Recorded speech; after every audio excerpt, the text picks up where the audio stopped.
I'm Jessica, and this is June. We would like to welcome you to the sixth constellation. Woo! And since it is the sixth, which is half of the year, nearing the solstice, I hope you'll indulge me in a little bit of just reflection. I want to reflect a minute. I have been touring and reading a lot in support of my own book, not just here, but in other places too. And as I've been doing that, I've been thinking a lot about what is this thing that we do when we share our work with people, with each other. And also the last couple of constellations have really prompted some deep reflection. Some amazing things have happened in this space. There's an essay that I came across that I've been thinking about a lot. It's in Amulet Poetics, and it's by Marty Kane, who's a poet and writer and scholar of rural poetic communities. And I'm just it's kind of a numbered essay, and I want to share a few little pieces of it that have been really meaningful to me. 4. When we hear a reading that changes our lives, when the energy from the performer permeates the crowd and reshapes us, where does that energy go? Is it something we breathe? What does it generate? Is it merely a product we consume? 14. This is when Marty Kane is on a book tour. And he says, I read in galleries, neighborhood bars, bookstores, and people's homes. Some of the time I'm depressed or exhausted or hungover, but a lot of the time I feel like part of an immense body connected by an errant root, like we're all roommates in the same strange house. And when I put my ear to the thin walls, I can hear other people whispering poems. It's that sense for me of being connected to something much greater than myself that has been really resonant about this essay. And number 28.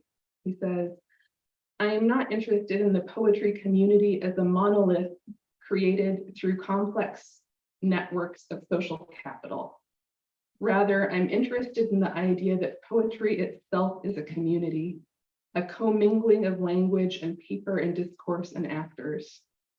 The material formations of community, the presses, the journals, the reading series, the radio shows, the festivals, these are not vehicles for poetry, but rather the organs of the body of poetry itself. These organs are shaped by the geography from which they arise. In turn, their roots reshape the earth in which they grow.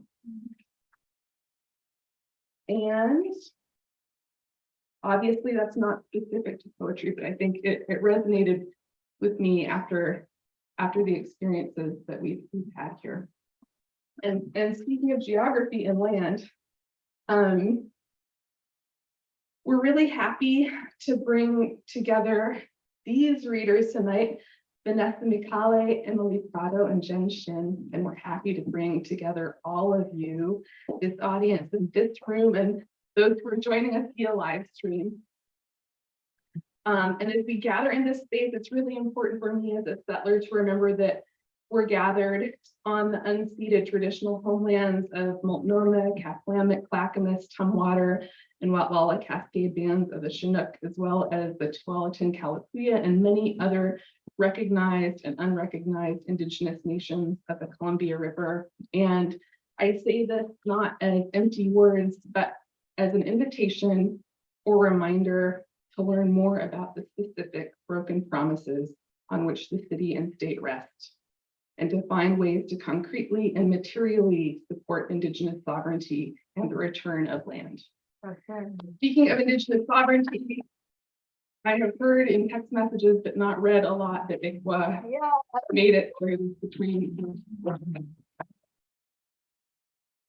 And we say Oliver of Bishop and Wild for their generosity and opening this space to us. And we want to thank each of you for your consideration in honoring our COVID policy and looking out for each other. If you need a mask, and there will be a minute for you to go get one. Actually, Janae will go get you.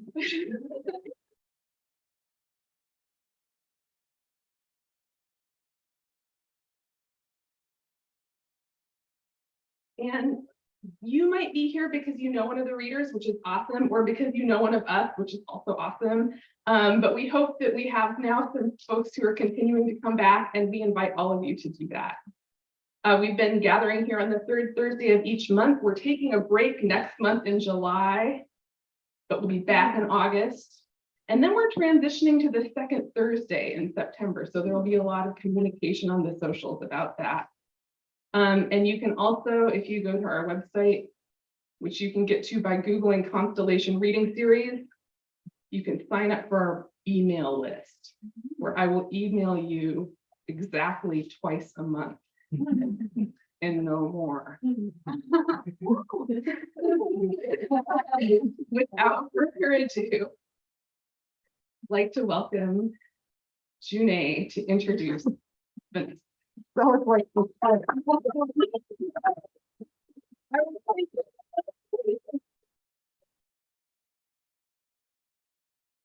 thank you, Jessica. I love that you brought that piece to us about what writing does for the community and does for us.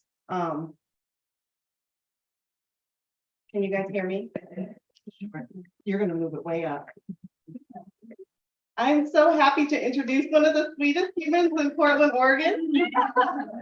I met Vanessa online during the pandemic when she was a reader for Shin zine launch, when everything was over Zoom. She read poetry and played music and brought a really, really great energy to the online reading. And then we've been connected through social media since then. But I've gotten to spend some time with her in person over the past few months, and it has been such a treat. She is the sweetest thing and has the best vibe. So I love that you're opening for us, and you're opening with the music. Vanessa Micale, the pronouns are she, her, is a multidisciplinary artist who lives in Portland, Oregon. She is an Uruguayan American who creates across monikers and mediums as a poet, writer, singer, songwriter, musician, and performer. Vanessa is currently a Latinx and publishing mentee and a Randolph College MFA Blackburn Fellow. She has received support from Anaphora Arts and Bona. She holds a BA in creative writing with honors from San Francisco State University. Vanessa is a certified resilience toolkit facilitator through Lumos Transforms. She's a social justice advocate and a pleasure activist. She is a 2018 LEAP Fellow through Valor US for women of color in the movement to end gender-based violence. More snaps. Over the years, she has recorded 8 albums and produced a handful of zines. As a singer-songwriter, Vanessa performs under the solo project name El Bosque. Bosque. Thank you.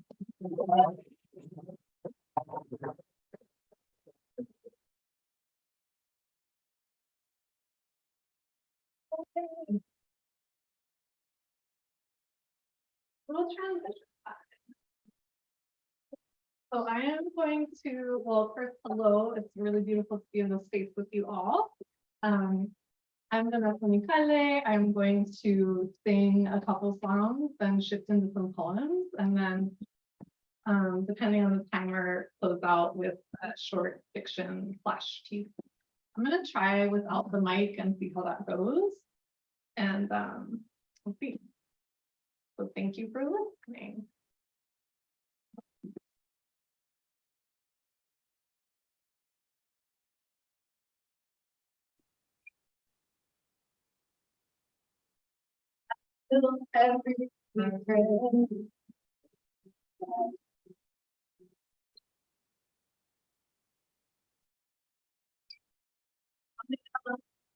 How much I knew about she came up emptier than before, and if I wrote it out one last time, stay home, all the papers themselves. But I get lighter in my step, in my head, it goes in my skin. It's like your shadow is blown into my head. eyes like your shadow and lone into my way. Dance, they dance, they dance, and they fly. I can't shake you off. I've been trying for years, but you're here. I can't shake you off. I've been trying for years, but you're here.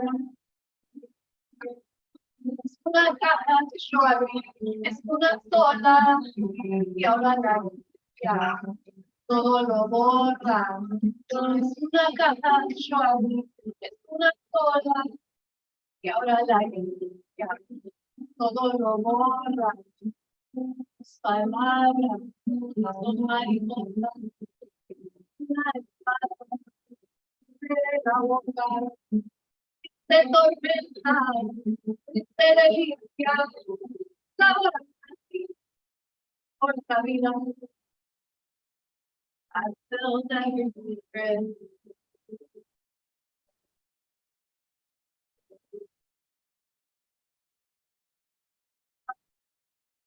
And found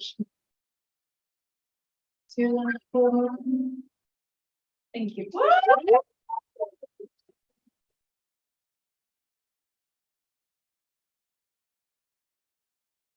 A little.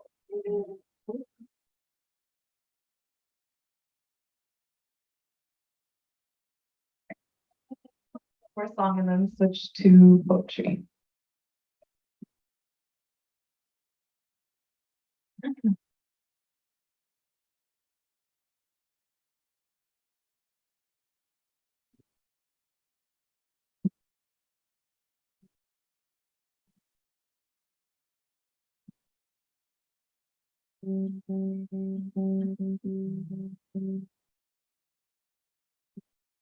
Destruiste lo poco que me quedaba.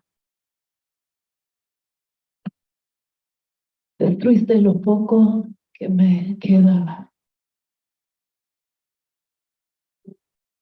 Si no hablo con Dios y si no hablo con vos, entonces ¿con quién hablo cuando hablo a voz alta?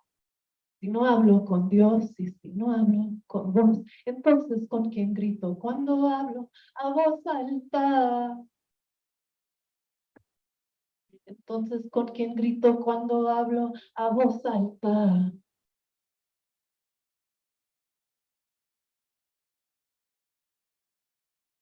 Destruiste lo poco que me quedaba. Y arreglaste el viento para tumbarme.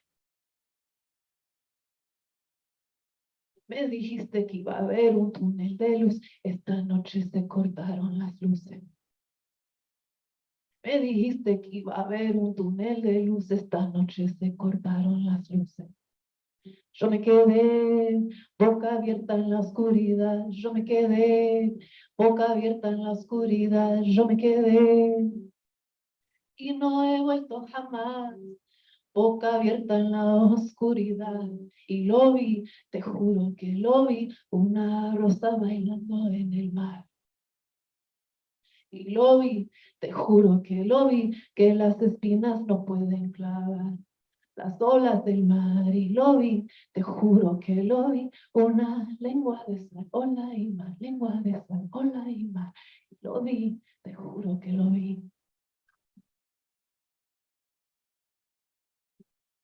Destruiste lo poco que me quedaba.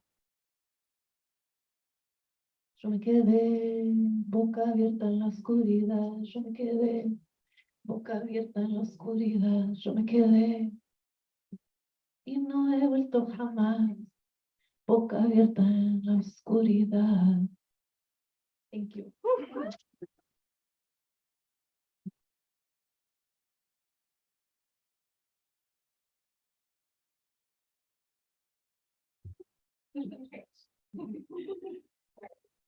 I'm gonna read a couple poems and we'll see how we're doing on time. Thank you for listening, and I'm really honored to be here in this space. Beautiful. This is a haiku that I wrote June 12th, 2016. And this is in honor of those lost to the Pulse shooting. So I'm going to read it in Spanish and then I will switch to English. Aguantar odio, desesperación duerme en tu ceguera. ¿Cómo llegar a humanidad sagrada? Cortar el raíz. No hay silencio, sola vista y genio, ciudad llorona. Perdona lluvia, somos agua, lágrimas espantando hasta Dios. Miedo reside, se disculpa en sombras, tiemblan cortinas. Tendré 100 años, corazón, para resistir con mi aliento. To endure hate, desperation sleeps in your blindness. How to reach sacred humanity, sever the root. There is no silence, only laughter and genius, weeping city. Forgive me, rain, we are water, tears that astound even God. Fear resides, apologizing in shadows, curtains tremble. I will have 100 years, my dear heart, to resist with my breath.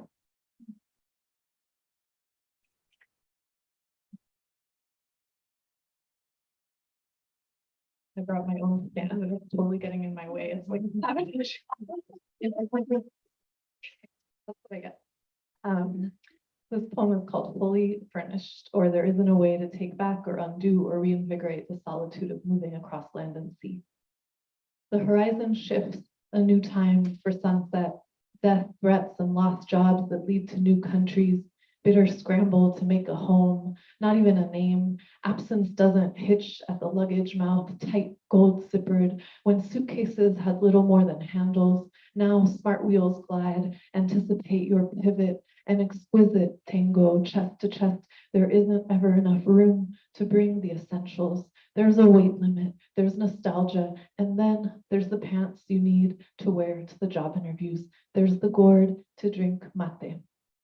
Keys to doors, thousands of miles away, namesakes I am wary of. The sun sets in a 1,000 lidded blur, gold head down, orange fumed. The sea is dull here, it used to be gloss. Turquoise swell of mud, movement, a way to make money, dignity, the bread in your hand, a weighted belt buckle, an outdated approach to humor, la mufa, outruns you, lethargic, leaden dusk, Mercedes Sosa, Sonar's shadow, needles, threads of light on the rented wall with artwork you didn't choose.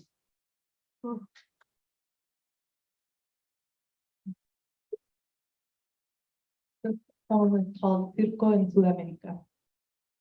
We went to the circus with fists balled up, toothless tiger, heads bowed, elephants muddy, fat toes, tool, tutu, multicolor, collar, Lima or Arequipa, Peru in los años 80, the hotel garden with the llama and octogenarian tortoise mascots. We wore striped collared shirts, jeans worn out at the knees, faded yellow, once white, tennis shoes, mine a size too big, gringa eyes grew wide, brown clown juggled, daggers in white face, paint ended in a soft line, edge of his neck, a single tear on his cheek, bright purple, flower in his teeth, blooms, doves, relics in our pockets, soft, impossible bodies, loose, squishy, crystalline vessels bend and fold and travel lightly over continents. You ask yourself in payaso English what the wreckage is, the circus distant, the elephant sleeping.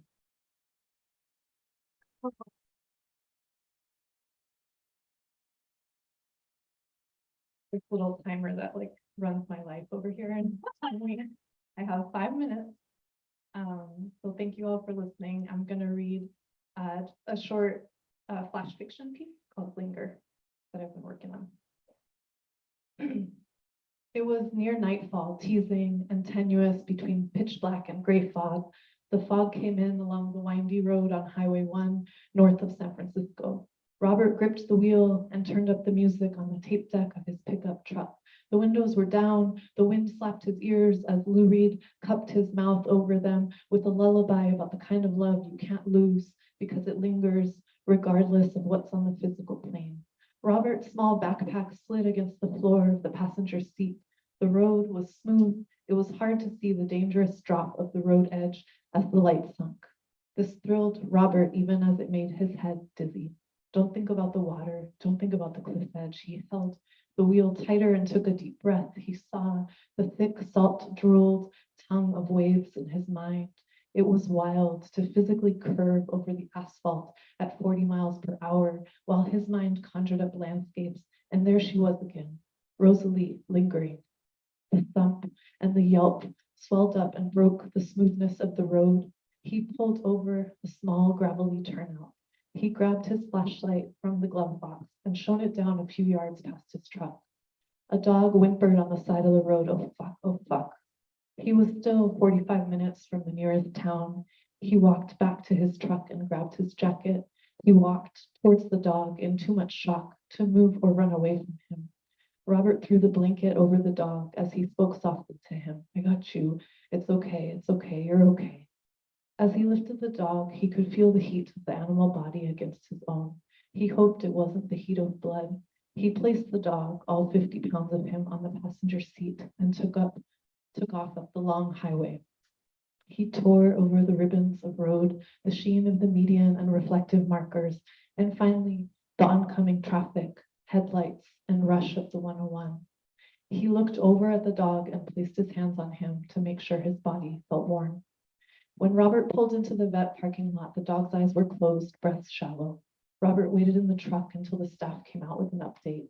The dog had a fractured leg, but no internal bleeding, no tags, no microchip. Robert would have to stay in town for the night in a motel while the dog recovered from surgery. In the morning, Robert was on the road with the dog, who slept heavily drugged in a crate tied down to the back of the pickup truck. He tried to imagine what it would be like to see Rosalie again. When he pulled into the driveway, he could feel her absence before he opened the car door. She had taken her favorite wind chimes and cut all the flowers from the front yard. When he turned the key and walked into their small house, he was in a stranger's home. The walls were stripped bare of her decor. Her closet was empty. Robert filled up a bowl with water. He went out to the truck, lifted the crate, and brought the dog inside.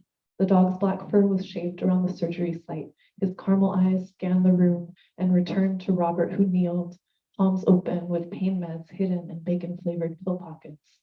The only thing Robert could feel was the warm tongue of the dog against his open palm. When Robert opened his eyes again, his hands were empty. He listened to the dog's breath and his own against the soundlessness of no wind chimes. Somewhere, Rosalie walked with an armful of freshly cut flowers. Thank you.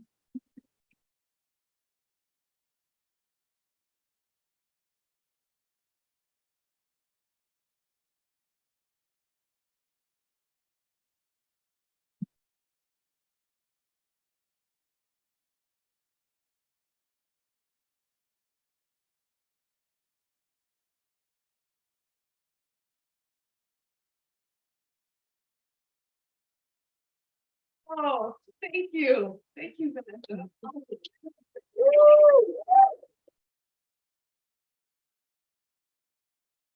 It is my intense pleasure to welcome Emilly Prado. Yeah. Emilly Prado, she, her, is a writer, DJ, and educator living here in Portland with roots in the San Francisco Bay Area and Michoacan, Mexico. As an award-winning multimedia journalist, Emilly spent half a decade independently reporting on a wide range of topics, most often centered on amplifying the voices and experiences of people from historically marginalized communities. Her writing and photograph have been published widely, appearing in more than 30 publications, including NPR, Marie Claire, Bitch Media, Eater, Oxygen, The Oregonian, Remezcla, and Travel Oregon. Emilly is the author of the essay collection Funeral for Flacca. Available for sale back there. A winner of the 2022 Pacific Northwest Book Award and a finalist for the Big Other Book Award in nonfiction, and a double finalist for the Forward Indies Book of the Year Award in the essays and multicultural nonfiction categories. Her book has been called Utterly Vulnerable, Bold and Unique by Ms. Magazine, Did I mention it's for sale? She's also the author of Examining Assimilation, a youth nonfiction title at the intersections of identity and US history. Emily is a Tin House and Las Dos Brujas Workshop alumna, Blackburn Fellow, and MFA candidate at Randolph College, and a co-founder of Portland in Color. She moonlights as DJ Mommy Miami with Noche Libre, the Latinx DJ collective she co-founded in 2017. Welcome.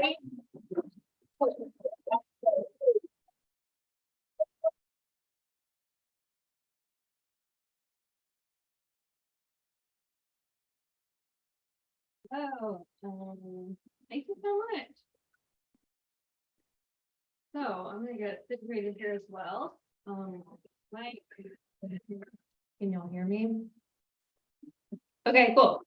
Thank you for the invitation. Thanks to Vanessa and Jen, and thanks you all for being here. I am super excited to be here, and I'm gonna first read from Funeral for Flaca, and then I have something else planned. So we can dive in.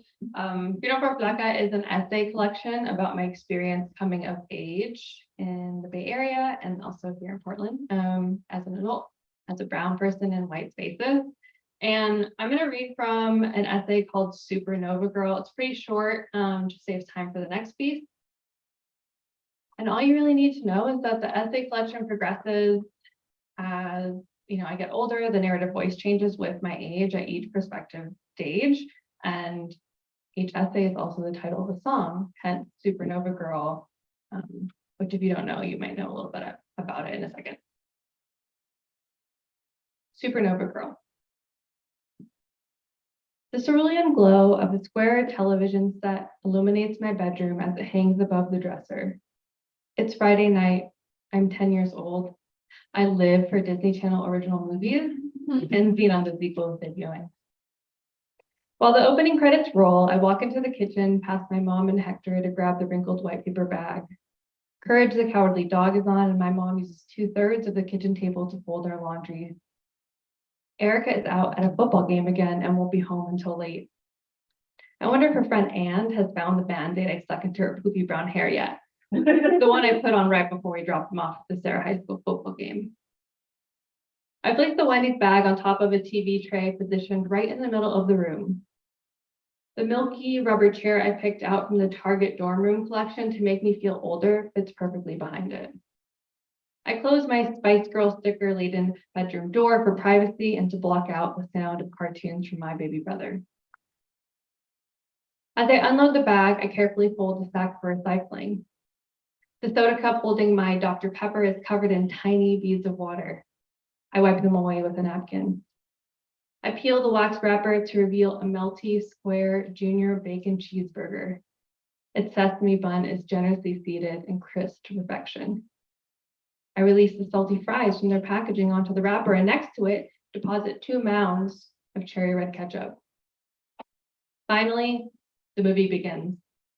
A blonde pigtailed white girl in pink and blue latex feels the first rock concert coming to space. I take my first bite of burger and think, this is the best Friday night ever. I am happy.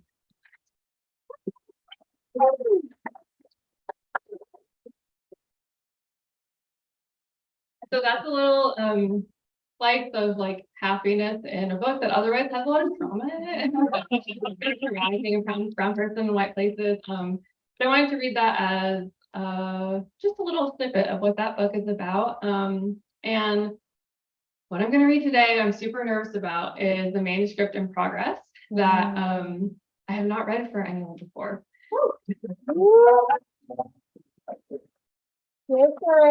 And it is a memoir that I started 11 years ago. It's my, like I was telling you earlier, that my 11-year project, my 10-year project, right? My long book project that I thought would be my first book will now be my second, third-ish book. And Jen and Vanessa were in a writing group with me. And so it feels like a really great space to read today. And also Tin House was where one of the first times I ever got feedback from writers on the work. And so I feel like Either I can pick today to read it or next week when I graduate from MFA, where I'll see Vanessa. But it feels really special to do it here in Portland, so let's do this. Let's do it. Got you. Great. So this is a collection, the memoir called Outlines, the working title. And I'm going to read it from prologue 1. There are 2 prologues in this, but I will read prologue 1. Spring 2005, Bay Area, California. What's the first memory of my mother? She's always been there. She was there when I was born in the madrugada, the starry slate-hued silver between night and morning on a tepid July day in Redwood City, California. She was there before I was there, calling Redwood City home since she was 2, fresh from Mexico. And she was there when my California-born papi returned from high school, having been raised in Mexico.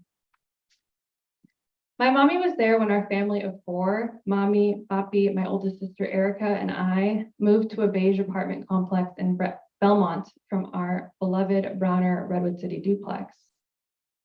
She was there when we moved a couple years later, a mile south from the apartment to the townhouse, and 3 months after the move, she was there to walk me and my sister down the block from our new house to smile and wave like President Bill Clinton did mid-motorcade on his visit to our future high school. My mommy was there when our family of 4 became 5. Hector, named after our father, came into the world in 1995. And she was there when our 5 became 4 again. My papi leaving our family when I just started 1st grade, and Erica and Hector were 11 and 3. My papi, a father to 5 children by that time, became a father to 7 after my parents' official split. As the years went on, I saw him less and less and less. But my mommy stayed. And even though I started to feel like she didn't care if I was there by the time I was in middle school, she was there in the therapist's office. She'd taken me when problems in school and at home had gotten so bad, she didn't know how to deal with it on her own. Sure, therapy was still taboo, but she'd seen the success stories on the Oprah Winfrey Show first and later Dr. Phil. Always combative with adults, too bored in school to pay attention, picking fights and bullying kids, but standing up for myself when others did the same, pushing back tears whenever I tried to talk during conflict, always simmering with my anger ready to boil at the drop of a pin, often crying myself to sleep at night, often missing my dad. I was open to help too. Dr. Giannetta and I had met one-on-one a few times before she invited my mommy to a session with my permission. She was the 3rd therapist I had tried out by that time, and the first I liked. Tight, dark brown ringlets framed her pale face nicely, and her office felt bright. She had a plush, pale blue love seat I usually sat on alone, and she'd offer me hot tea. Sometimes she'd offer me colored pencils and art supplies to draw out my feelings, but I preferred to talk, even if I couldn't let her know about everything. Before Dr. Giannetti, there was an ancient Dr. Anderson. His hair and skin were white, and he was Abuelito old. He seemed kind but out of touch, and I could never imagine how an ancient buttoned-up man might understand me, a teenage chola. Although I'd given our therapy a shot, he invited my mom into a session after I told him my sister and I had ended up rolling on the ground again, this time on the kitchen tile after she'd tackled me to the ground and started kicking me in her favorite spots, my stomach, my back. Only this fight, I hit my head against a cabinet, and I told Dr. Anderson about it because I was proud that I stood up for myself, landed a few swings on her instead of curling up roly-poly per usual. I couldn't believe he called my mom behind my back and asked her to come in. He'd made such a big deal over nothing and implied he was doing us a favor, giving us space to clear the air, even though he was a mandatory reporter and could have called CPS, as he said. After the session, my mom warned me. You have to be careful what you tell therapists and counselors at school, she said. You can't trust that they're not going to tell the police, so you have to think before you speak, Emily.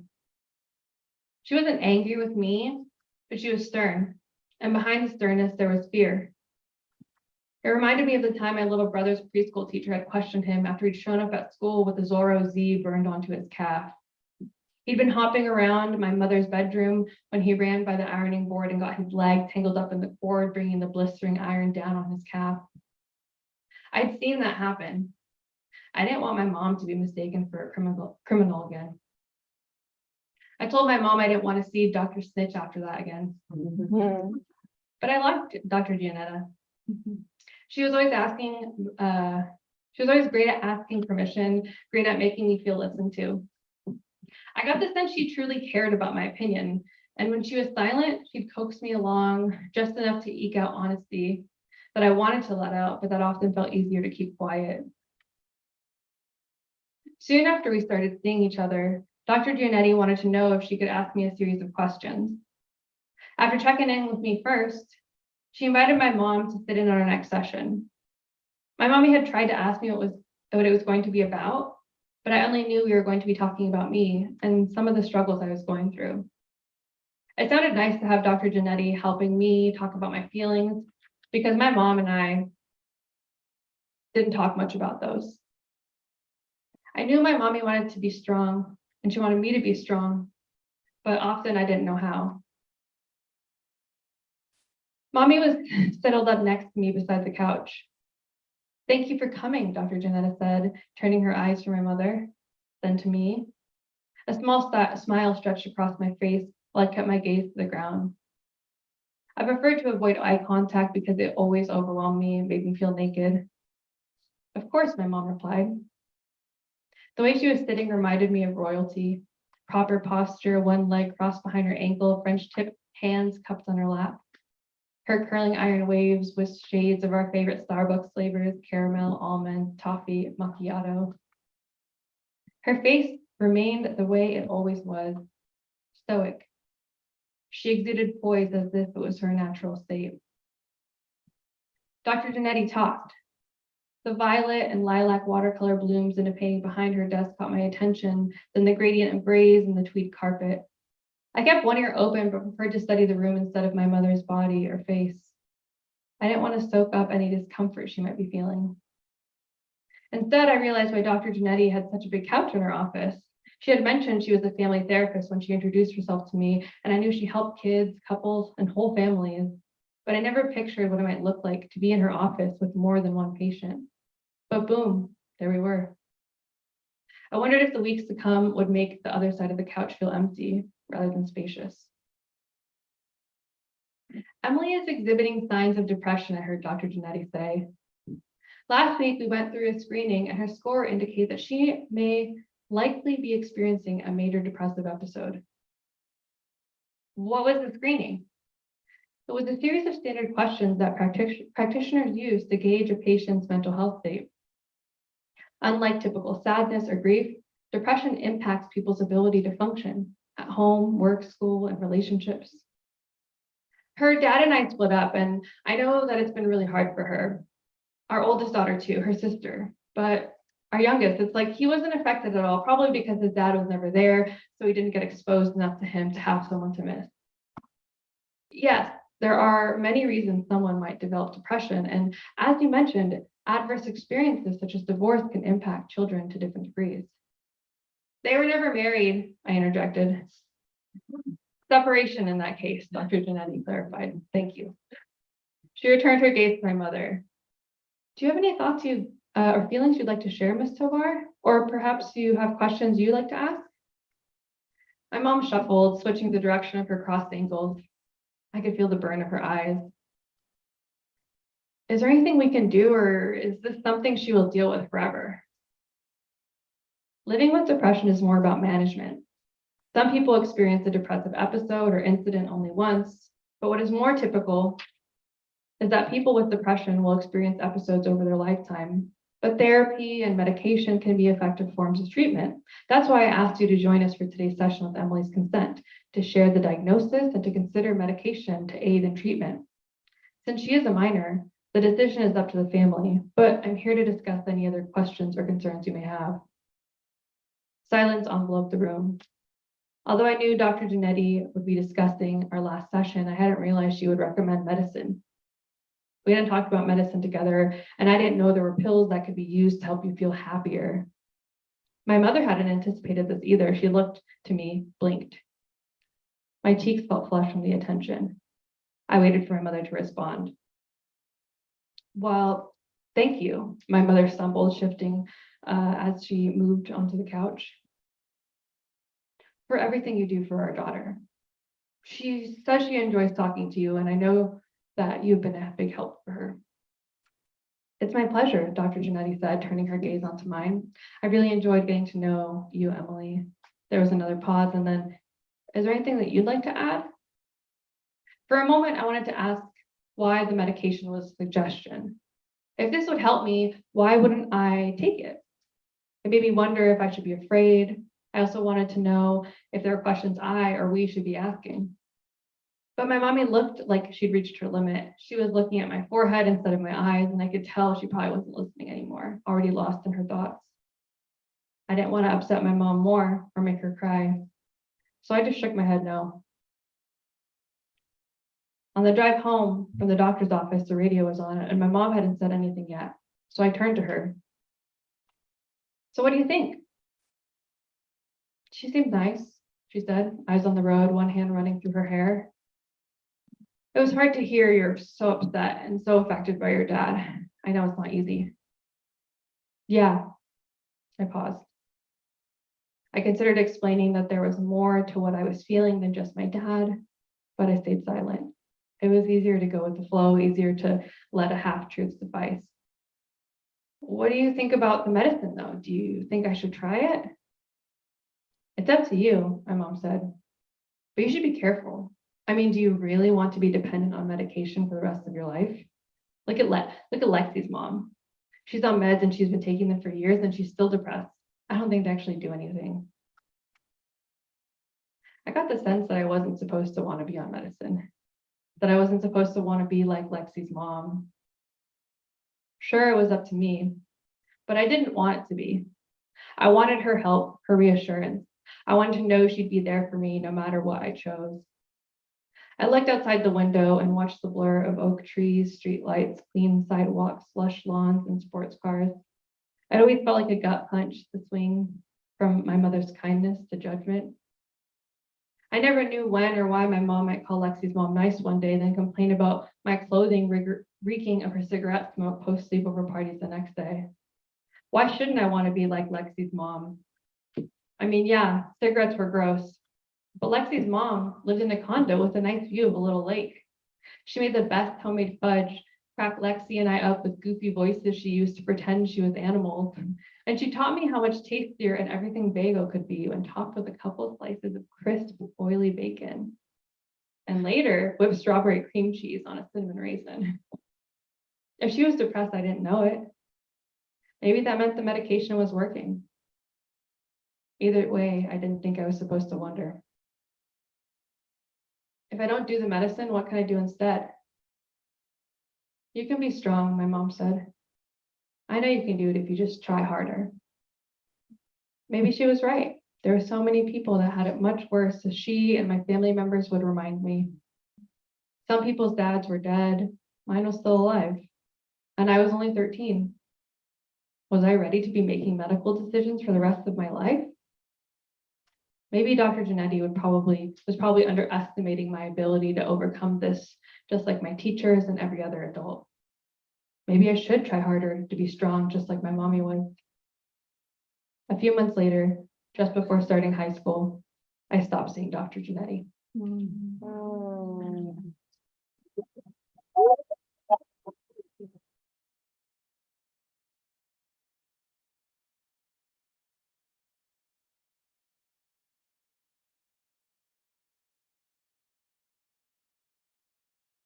That was really good. Isn't that feel also really important? Yeah. Yeah, thank you for daring to share something new with us here. I'm a mom of three kids, 12, 14, and 18. So listening to that as a parent too was a really intense experience.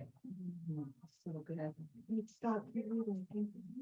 And I also love Funeral for Plaka, which is really good. Now I get to introduce Jen. Jen Shin. Jen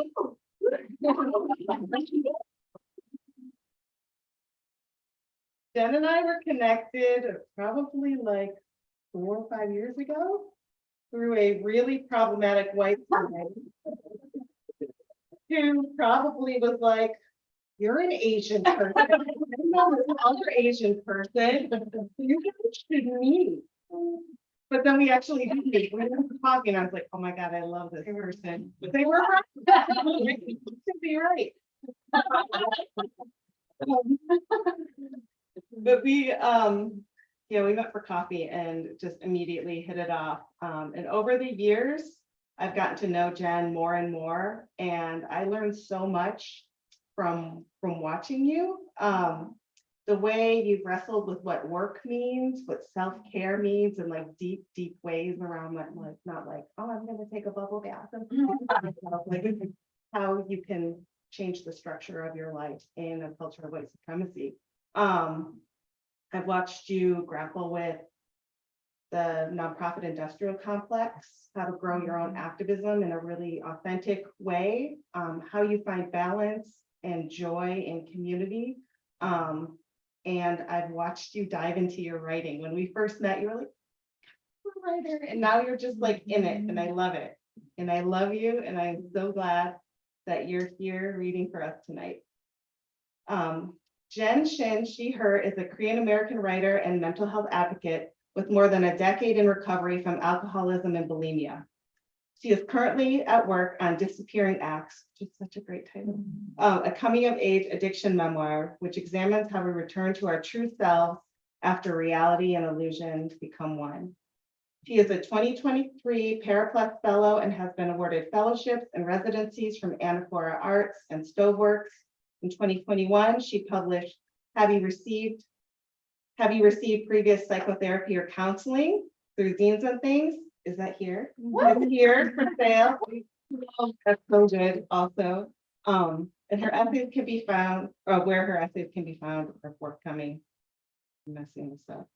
And her essays can be found or forthcoming in Oregon Humanities, The Rumpus, Memoir Magazine, and elsewhere. When she's not writing, Jen is cuddling her 2 dogs, Yoshi and Tito, baking dairy-free milk bread with a new small business that's like going around like the farmers markets and stuff. It's so awesome. And leading camp trips through wild diversity. Welcome, Jen. I'm so happy you're here.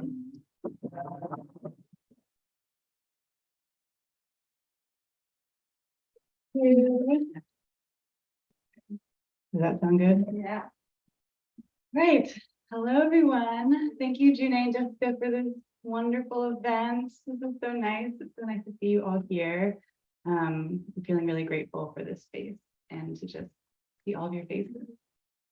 So I'm going to read, and also it's been really good to hear Emily and Vanessa read their work, which it's also been a privilege to see your writing flourish in these different ways. So thank you for sharing space. I'm going to read a couple pieces from my zine. Have you received previous psychotherapy or counseling? Jessica, who's here from Zines and Things, worked with me on this, and it's wonderful, a wonderful experience. So the zine is about therapy. It's about my journey in therapy, and I'm going to read one, or it's going to read 2 pieces since I find them.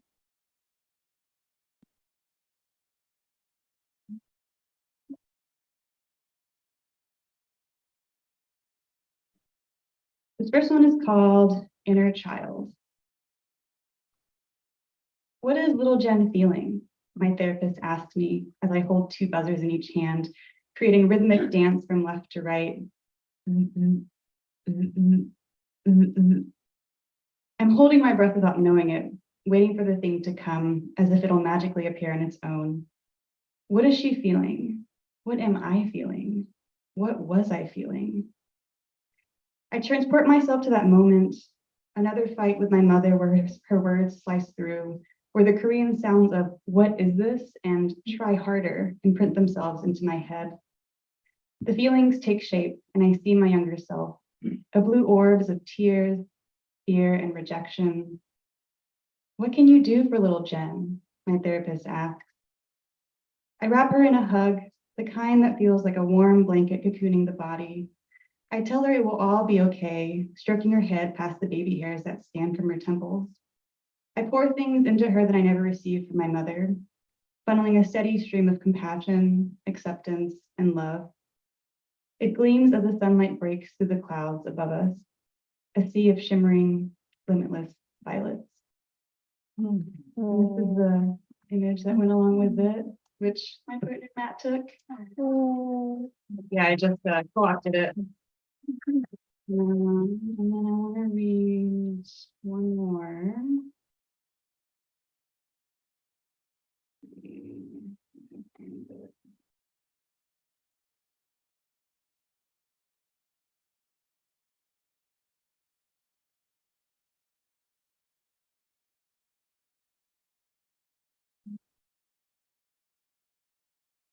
Okay, here it is. This one is called Clock. The ticking of a clock is foreboding. It's the last period in high school where 3:30 couldn't come fast enough. In therapy, it's the thing I wish I could freeze. I have so many things. I am so full. I just need more time. Would more time solve my problems? Or would they keep me on the never-ending hamster wheel, not getting any closer, only more tired? I always know when our time is coming to a close. The arc of the session presents itself. I feel the tactics guiding me to a neutral place where everything is white, not red or black. We can't close the session if I'm feeling too activated. The therapist always seeks to provide relief till the very end. All right. So those are those two pieces.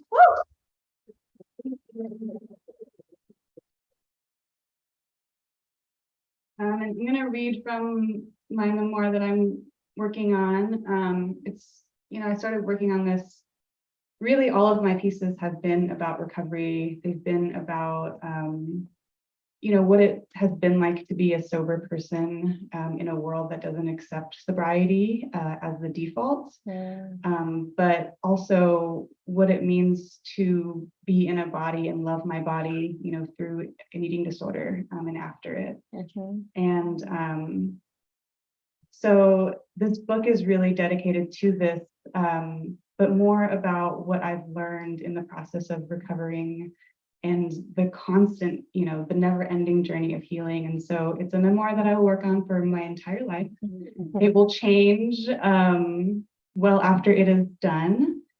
But I've picked the first chapter to read because I'm working on the second draft and everything feels like a mess. And I was like, well, at least I think the first chapter is here.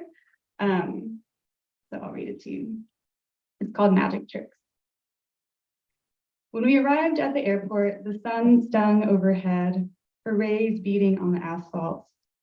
There was nowhere for that light to go, only down into the pavement and then pushed back up as shimmering, invisible heat. Unni, Tongsang, and I sat in the backseat of the Volvo, the brown leather seat sticking to our sweaty thighs. In an alternate lifetime, we would have sung songs as a family with Oma's smiling face swiveled towards us rather than towards the road. Appa would glance at us from the rearview mirror, the crinkles of his eyes encouraging us to sing louder. The songs would be about prairies and prairie dogs, s'mores and campfires, sunsets and picnics. Our jubilee would branch outwards, finding their way into the cars of other travelers who were not so joyful. But that lifetime wasn't ours. It isn't mine. Instead, we nestled into our own worlds, Oma in the passenger seat spilling a steady stream of gossip to Appa, who would nod occasionally. What he feigned for listening was merely a cover for the somersaults that flipped in his mind. I imagined the never-ending loop that was oiled with work, what machine had broken at the motel. Money, how would he pay for all three of our private school education? Family duty, how were his dad's lungs doing today? And his social outlets, what kind of fun were his friends having without him? Perhaps there was more, but this is what I knew of Appa at the age of 9. I had been looking forward to this trip for a long time. Our vacations as a family had become routine. Summer at Myrtle Beach, an 8-hour drive from Chattanooga, Tennessee, where we lived. Occasional spring breaks at Disney World, fall in the Smoky Mountains. We had excavated all of the tourist traps in the southeastern region, and now we were going west. The car ride to Atlanta had taken 2 hours. Unni sat on one side of the back seat, her headphones nestled over her ears, I sat on the other with my own headphones. Between us sat Tongzing with a blue Power Ranger, his favorite. The Power Ranger flipped in the air, kicking at stray glimmers of dust that occasionally appeared. If I had the pink Power Ranger, I would have backflipped into a double-leg torpedo right into Blue's chest. But I was too old for Power Rangers by sheer fact that Tongzing was interested in them. Instead, I watched, imagining the different responses I might elicit if I ripped the Power Ranger from Tongzing and threw it out of the car window. Mayhem, most certainly. Around the edges of that mayhem was something sharp, like the end of a brand new #2 pencil. I didn't know what it was, except that it propelled my actions forward as if I was a wind-up doll at someone else's disposal. When I clocked Undy in the face with a hard plastic Sky Dancer doll earlier that year, when I ripped toys away from Tongzing, when I cried and yelled to Oma at the mall, when I cried and cried and cried to Appa when Oma said no, what was it? I couldn't say except that she, was part of me, as if I had been born with this sharpness, a shard of metal that lunged at whoever dared to encroach upon the boundaries of my existence. At that age, the sharpness felt as uncontrollable as my growing body, a tantrum that would magically burst forth out of thin air. Because of what I didn't yet know, I understood my life in categories and assignments, just as I had understood how I had been assigned to the friend group that wasn't as attractive as the effervescent blonde girls. I also understood the role of antagonist that I was meant to play in my family, a starring role opposite Oma. That day, the sharpness was dull, like a low tide lapping at my feet. The excitement for Las Vegas had overridden everything, suppressing those sneaky tantrums from creeping forth. Even Oma's near constant nagging had persisted. We were both smiling, which our family knew was what really mattered. The smile, or lack thereof, was the make it or break it moment, the clouds before the storm that would signal what was to come. The car ride was a success, and the plane ride was just as smooth, all 5 of us excited for the versions of Las Vegas we had erected in our minds. What was Las Vegas but the immigrant dream? Before I was born, my parents had driven up to Niagara Falls when Anya was a toddler, all to see that giant waterfall cascading, to feel the spray of mist upon their faces. Everything was bigger in America, perhaps, Las Vegas notwithstanding. Las Vegas was dry air, river-carved canyons, and red dirt. She was so different from Chattanooga, whose lushness was a feeling more than a descriptor, with her rolling emerald hills, top-heavy trees, and violin-playing cicadas. In Las Vegas, we were cosmopolitan with the Eiffel Tower replica that greeted us alongside glass buildings that twinkled in the unfettered sunlight. I had seen this place in movies. Honeymoon in Las Vegas was always playing on cable network, and I knew what could happen.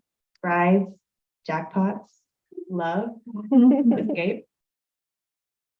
When we arrived at the hotel, we stared in awe at the marble floors and domed lights. The ceiling loomed above us in a teardrop chandelier. Chandelier's earrings winked a greeting at us. I imagined this was the castle that Cinderella had found, the one where she fell in love with the prince. I saw them dance across the lobby, his arms around her hourglass waist, her blonde hair reflecting the chandelier's shimmers. I inserted my body into that image, replacing her svelte figure with my chubby prepubescent sausage links. The result was like replacing a shining ketchup bottle with a half-heated up Vienna sausage. Jennifer, let's go, Anya said as she grabbed my arm. My family had already wheeled their luggage out of the lobby, and Anya and I scampered to catch up. On our way to the room, the front desk person told us about the colors on the carpet. Under 21 meant that you had to stay on the black strip. They must not, under any circumstances, cross the line, he said to my parents, enunciating each syllable as if they wouldn't understand him otherwise. I wonder what would happen if my feet accidentally crossed. Would a swarm of men clad in armor surround me, commanding me to lift my arms? Would an officer dressed as a civilian tackle me and hold me to gunpoint? I crossed that line as often as I could. Half of my left foot stomped over the border. My whole right foot hopped across. Both feet 2 stepped outside of the boundary. My heart raced as I looked around, trying to get ahead of the ambush before it happened. I made eye contact with the man sitting at a coin machine, his eyes glossy like the fruit roll-ups I loved.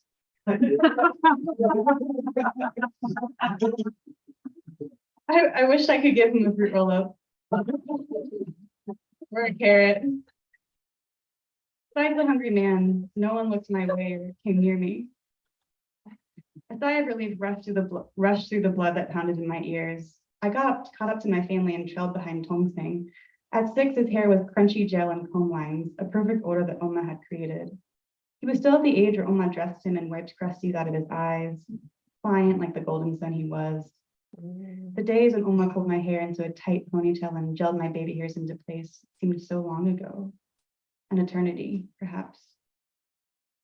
The days of Oma dressing me were long gone too. Before the trip, I had decided that I could be anyone in Las Vegas. I wore the 2-inch black platform sandals that I proudly modeled in front of my favorite cousin and best friend, Talmi, the ones with the stretchy fabric that nestled my feet. That was the year of modest shorts and long sleeve shirts, when I pulled my hair into a half ponytail, the top creating a glossy black dome. My tiny baby hairs escaped, following the natural order of the genes that my parents had gifted to me. Perhaps the same gift as that sharpness that lived within me and Oma. We went to the magic show on the 3rd day, after an excursion at the Grand Canyon, where I made friends with fat-cheeked chipmunks, who I kept calling Unni, much to her dismay. Sorry, Unni. And whined on the 3-hour bus ride. I could only play the Britney Spears album so many times, and I hated reading in the car. My only option was to spill a steady stream of, when are we gonna get there? And I feel sick in between my parents' seats until they were sticky with frustration. We were all tired when we got to the show, but our fatigue transformed into a ball pit of excitement as the buzz from other kids and their parents filled our ears. My seat bounced up and down, its velvet cushion warming my thighs, while the smell of Pop-Tarts wafted through the air. The concession wasn't selling any Pop-Tarts, but imagine the number of children who had eaten Pop-Tarts and how the strawberry gel and confetti emanated from their pores. The auditorium collapsed into a dead silence when the lights dimmed. The music roared above as smoke billowed out. Lance Burton appeared on stage in a black tuxedo amidst a tornado of red and purple lights that reflected off the stage. High-pitched screams erupted around me. One pierced so close that I looked at Unni next to me, certain it had been her. Her own mouth was relaxed in a wide smile, her eyes blazing with delight. Lance danced with a cane and a few backup dancers, tapping his feet to the left and then to the right, only to finish with a twist. He greeted us then, his gaze so direct that, for a moment, it was me and him in this grand theater, a show just for me by this white man who had time traveled from a decade I'd only read about in books. And that's how we were in New York against skyscrapers, then the aristocratic 19th century in what could have been England or early America. When we weren't traveling in time, the background was a moody red that pulsed as Lance produced doves from handkerchiefs and sawed people in half. My mouth refused to close the entire time as I inched forward in my seat. Lance made things disappear right in front of our eyes. Cards, balls, milk. Where did they all go? I couldn't believe it. Not in the sense that I didn't believe in magic, but more in the sense of eager delight, where suspension of belief had long been applied and my brain danced with the choreography of tricks and turns. At one point, Lance asked for a volunteer. We weren't sitting close enough to the stage for me to raise my hand, but I felt the desire to be put under his spell and the accompanying fear that gripped me at the thought. I wasn't that girl who raised her hand first in class, nor was I that girl who enjoyed such attention. Instead, I spoke after the first person and followed closely behind my peers so as not to stray. To be singled out felt merciless, like a spotlight that refused to look away. When Lance pulled a pretty blonde girl on stage, I stored the image of the two in my head for later, when I would act out the story of how I was her, the girl that Lance disappeared. Oh.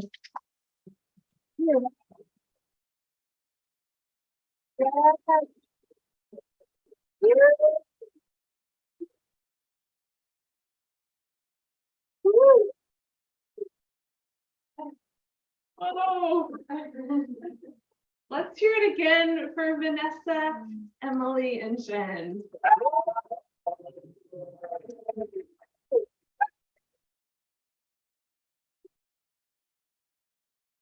Thank you all so much for being here. Whatever we have brought into the room tonight, I hope it finds you exactly where you need it. Lance wanted me to share that there is a reading coming up here with some Tin House residents. Lance, you want to stand up and share some details about that? First off, that's 6 months.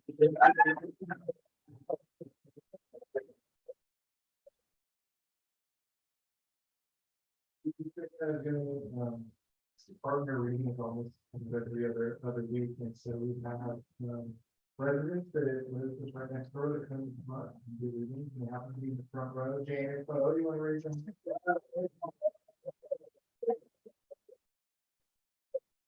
Feels like another night and sort of the community vibe. The next Wednesday, Jane and Chloe will be reading as well as Catherine Morgan, something like that. And so everyone welcome to come back and make sure every space again. But yeah, it's just really great to have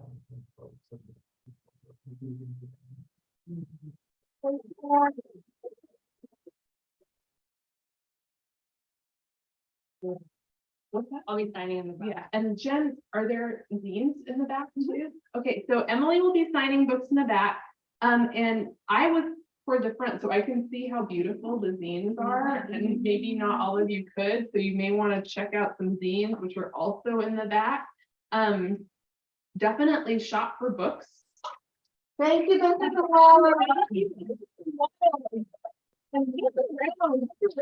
I like this, there are riches here in this incredibly curated bookstore. And there are also snacks and beverages upstairs. So you can join us up there for some socializing too for a bit. Thank you, everyone. Thank you.